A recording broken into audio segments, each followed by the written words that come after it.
Yo, what it do, YouTube? It's your boy Coach Talk back with another video.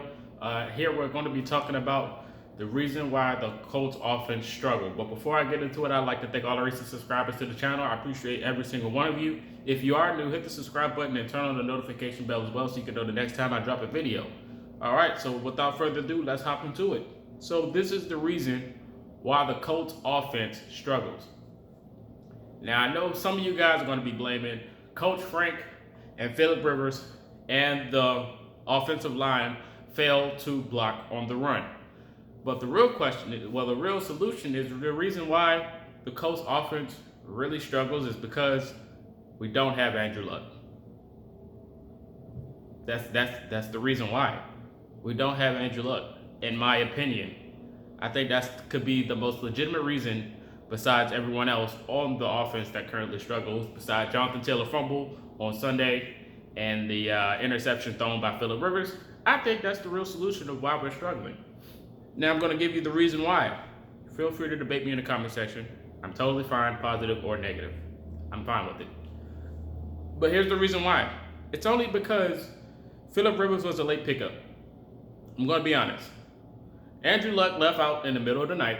Well, pretty much the preseason, but in the middle of the night, out of nowhere, he just decided to retire. Now, understand why he retired due to the injuries, and he just feels like he doesn't have the fulfilling of playing football anymore. Totally understand.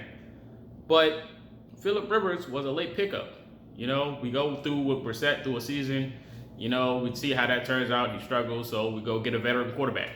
Now, of course, there was other quarterbacks on the option menu, but I think out of all those options, the best choice and solution out of everyone until we, either draft one out of the draft or get another one out of free agency that might be more valuable, because I know we're not trading for one, it would be Philip Rivers. I mean, he got chemistry with the coach and offensive coordinator, Nick Sirianni, so I feel like that was the easiest option. Now Philip Rivers does not have the best throwing arm. We all know this. He caught up with age. His last season with the Chargers was dismal. He threw more interceptions than he threw touchdowns, I believe. So, I mean, it was expected. Before Philip Rivers came to Indianapolis, I couldn't stand the guy. I really couldn't. I'm going to be completely honest. I couldn't stand Philip Rivers. Especially with his history with the Colts, beat us in the playoffs with the touchdown in overtime. And, it was just, I couldn't find a reason to like the guy. He was like average in the Chargers, or when they were San Diego, before they moved, he was average to me. He was an elite talent. He was up there with the passing yards because he always threw the ball deep. He always forced himself, and that was led him to all those interceptions he used to do. He used to force a lot of passes, and you're starting to see that now with the Colts. He still has the same type of ego with him, and he throws the football in double coverage. He just doesn't have it anymore. Age caught up with him. These old quarterbacks, you see, like Philip Rivers, Tom Brady, and Drew Brees, even though Drew Brees is winning, but they all have the same tendencies. They feel like they still got it, but they just can't get it there. I just think it's time for Philip to hang it up. Now, of course, when he hangs it up, we're going to go probably Jacob Eason, maybe draft another one, probably start Brissett, or probably trade and get another quarterback. Who knows? But we just got to realize as Colts fans that Philip Rivers will not be here for a long time. So we have to go through the process. We have to go through the process. We went through this process before we drafted Luck. We had a struggling time at quarterback. I remember Josh Freeman, Matt Hasselbeck. Those type of quarterbacks was switching around when Luck wasn't there. And now this is just the same thing when Luck isn't here. We have to go through a process of quarterbacks. So Philip Rivers is in the midst of going through this time with us. I mean, he's inconsistent. He'll give us a good game a week, and then the next week he'll go back to eyeing down one wide receiver and throwing interceptions. It's just a part of the process, Colts Nation. It's just a part of the process. We've been through this before, but like I said, the real reason why the offense struggles is because we don't have our real quarterback at quarterback. So now I know Coach Frank, his play calling is crazy. I know it's crazy because I felt like last week when we just lost to the Ravens, I felt like he was playing backwards. Everything Philip Rivers started to do at the end of the game, he should have did at the beginning.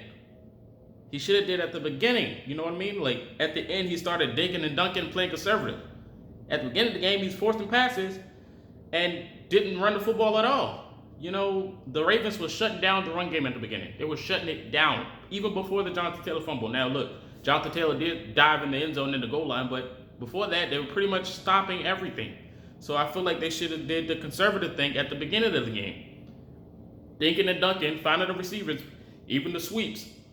The sweeps we getting off with Harris and underneath routes to Michael Pittman Jr., it was working. Everything was working. At the beginning of the game, we was like, okay, so the pass game is looking good. They didn't have the talent that they were supposed to have due to that big old list of inactives that they had. So we could have took advantage of that. Now they still have Marcus Peters and those boys, but I feel like those underneath routes and everything was catching them off guard.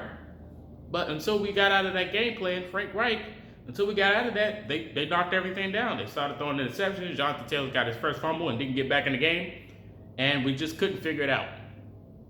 Now, if you had a guy like Andrew Luck, if he would have seen this situation with his leadership and his type of integrity and his smarts, because he is so smart at quarterback, he would have figured it out. Plus, they're sending all types of heat at Phillip because they know they can't scramble out the pocket. Andrew Luck was he was sneaky fast. He could move out of the pocket, he was mobile, throwing a run, he could do everything. And this team was built for him. It wasn't built for Phillip. It was built for Andrew. And you guys know that too. It was built for Andrew. We were supposed to be Super Bowl bound with this team, with Andrew, because this team was built around him. And shout out to the guy, I cannot think of a name, in the last comment section on my last video that said he misses Luck. I'm so sorry. But I will pin your name in the comment section of this video because you mentioned it and it just brought the idea of me dropping this video today. So thank you so much. But this team was built for Andrew. This is why it's not working, because we was building something nice. All we needed was a better O-line, and everything that we needed on defenses came. We got DeForest Buckner. We got those boys at corner. We got Rhodes. We got TJ. We got Blackman out the draft. I mean, Hooker would have been here if he wasn't hurt. But our team was solid now. And then we had a quarterback. Who was stopping us? We already beat the Chiefs with Jacoby Brissett. But imagine if we still had Luck. Like, this team was built for him. And he left in the middle of the night in preseason. So we had to go get Phillip Rivers. And now everything just seems it's not meshing yet. You know what I mean? It's not meshing completely with Phillip. And he doesn't kind of have the arm and the smarts of Andrew Luck. So it's going to be kind of a struggle time. And it's just going to be an up and down year as a Colts fan. I'm just going to be honest. It's going to be an up and down year. Besides us having the potential of going 13-3 or 14-2, or maybe 11-5, we have to probably live with a 10-6 or a 9-7 season. Simple. We have to live with a 10-6 or 9-7 season, because I feel like it's going to be some games we could have won, but we're going to wind up losing due to the play on offense.